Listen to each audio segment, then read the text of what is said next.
तर इम्तियाज जलील यांच्या आंदोलनाला भीक घालत नाही असा पलटवार नितेश राणेंनी केलाय।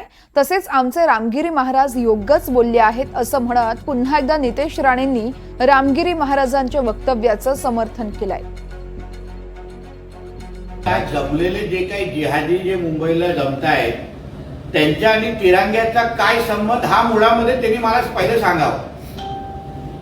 गणेश चतुर्थीच्या नंतर झालेल्या ईदच्या जे काही रॅली निघाल्या, मोहम्मद पैगंबरांच्या वाढदिवसानिमित्त जुलूस निघाल्या, त्या जुलूसमध्ये पॅलेस्टाईनचे झेंडे कसे फडकवले गेले, सर तल से जुदा हे नारे कसे दिले गेले, हिंदूंच्या विरोधात घाणेरड्या आई बहिणीवर घोषणा कशा दिल्या गेल्या,